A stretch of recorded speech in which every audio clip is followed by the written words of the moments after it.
शिक्के 7-12 बापाच्या बघतोय। म्हणजे माझा बाप गुलाम आहे सरकारी दावणीला आणि सरकारचं भ्या मला सांगते, मी प्रत्येक वेळी तेच सांगतोय, सरकारचं भ्या धावतात ती जनतेला धावतात। या सरकार काय आभाळातनी पडलंय का? या जनतेला जनतेने ते सरकारला जन्माला घातलंय ना, मग जनतेची सेवा करायसाठी सरकार असताना ही सरकार जनतेला फसवायचं काम का करते? बरं सरकार बी फसवतंय, सरकार मी म्हणतो ही 5-5 वर्षाचं सेवक म्हणून नाव गाजावतात। तुम्ही काय नक्की सेवा करताय?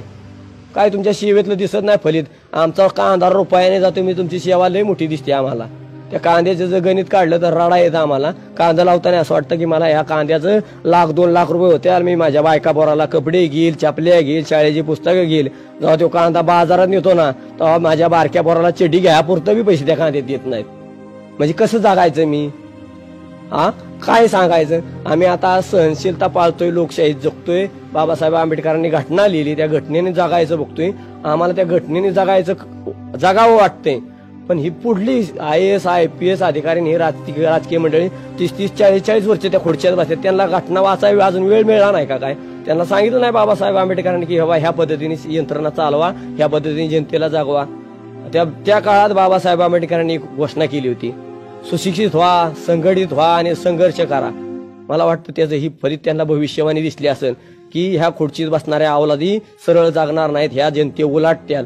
म्हणून त्या जनतेला त्यांनी सावध करून ठेवलं होतं की बाबा सुशिक्षित व्हा, संघटित व्हा आणि संघर्ष करायला लागणारच आहे तुम्हाला, कारण ही तुमच्या बाजूने कोणी खुर्चीतली आणि प्रशासनातले राहणार नाहीत। त्याची जिवंत उदाहरण आहेत आणि माहिती अधिकार त्याचं उत्तर 21 दिवसाच्या आत द्यायचं असतं। आम्हाला गावाकडून यायला आमच्या बापांच्या घरी काय खजिना नाही, सारखा मुंबईला आणि सारखा मुंबईवरचा 1000 रुपये एका टायमाला जायला यायला लागतात। म्हणजे आम्ही घरदार कामधंदा सोडून इथं अपील करायला नाही येऊ शकत आणि आम्हाला शेतकरी असल्यामुळे ह्याचं ऑनलाईन तक्रारीत अजून एवढं माहिती नाही, पण 50 वेळा परत तीच सांगून बी ह्यांच्यात बदल का व्हायना? आता आम्ही म्हणजे आता रडायला येते। बारीक पोरग आहे माझं 4 वर्षाचं, एक दिवशी चुकून मला पाठ्यात जाग आली 2:30-3 वाजता आणि माझ्या पोराकडे बघितलं की मला असं वाटलं की मी माझ्या पोरासाठी काय केलं। तर मला लाज वाटली की माझी जमिनी वाचणार नाही, माझ्या शेतीला पाणी पण मिळणार नाही, मी माझ्या पोराला उद्या कसा जगू? कारण आमच्या तिथं गुंडा राज चालू झालाय, आता पिस्तूल फिरायला लागल्यात, सगळे दलाल गुलाब घुमायला लागले, सगळ्याला धंदा पाहिजे, त्यांना सगळ्यांना पैसा मिळाला पाहिजे, आम्हाला फक्त जगायचं, आमची शेती करून जगू द्या म्हणतोय आम्ही। आमच्या पोराला करोडपती नाही व्हायचं, फक्त सुखाने जगू द्या एवढं ज्या प्रशासनाला सांगायचे। आणि आता जर ही सांगून कळत नसेल तर कसल्या मार्गाने सांगायला पाहिजे या सरकारला? 10 वर्ष वाट बघतोय सरकारची आम्ही। त्याच्यात बी त्यांची सिस्टम चालू होती, ह्याला फोडा त्याला फोडा, त्याचंही करा।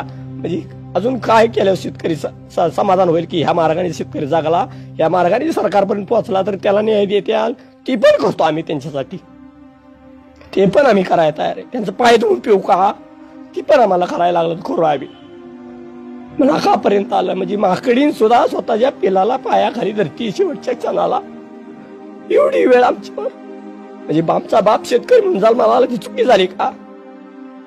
आणि ह्याच्यात पण आम्हाला नुसतं आश्वासन, ह्याच्यात खरंच बदल करा, नाही तर नक्षलवादी उगच नाही चाल मला येत। आमचा विचार आता डोक्यात तुम्हाला न्याय मागायचा कसा, मारून का मागून? शेवटी पर्याय नाही त्या जगात। या सिस्टम मध्ये काय करायला पाहिजे? कारण सगळं ह्यांच्या हातात आहे, खुर्च्या त्यांच्या, दलाली त्यांच्या। आणि आमच्या MIDC लादली जाती म्हणजे विकासासाठी नाही लादली जात। तिथं ज्या दलालांनी जमिनी खरेदी केल्या त्याचं मार्केट डाऊन होईल, त्यांचा व्यवसाय बंद होईल, ती बिकायला लागतात, करोडपती बिकायला लागतात, म्हणून ती MIDC झाली पाहिजे। शेतकरी जगतोय का मरतोय कुणाला बघायचं नाही, त्याला शेतकऱ्याची कुणालाच काळजी नाही। किती मोदी बोंबाला ना तर असं एखाद्याशी वाटतंय खरंच त्याच्या बघायला लागल। काय एक मेला तरी तीच व्हायचे, 10 मेली तरी तीच व्हायचे। काय मेलो जगासाठी तर काय फरक होतोय? चालामल्यापासून फक्त एकच धोरण ठरलंय समाज कार्यासाठी, इथून पुढचा उरलेला येळ बी सरळ करायच घालवणार आहे। काय असाही भिकारी जगतोय, खाऊन पिऊन तुकडा कोण वाटत नाही, घालत नाही आम्हाला खायला, भिकारी बी जगतात की। मग आम्ही न्याय मागासाठी जगायचं का नाही जगायचं नक्की? उद्या काही गुन्हा बी दाखल करा बिंदास गुन्हा दाखल करा, आज बी जगलच का? मरणार आहे व्याप, तुकडा देतेलच ना आणून। कसं जगायचं आम्ही नक्की? कसं सांगितलं कळलं?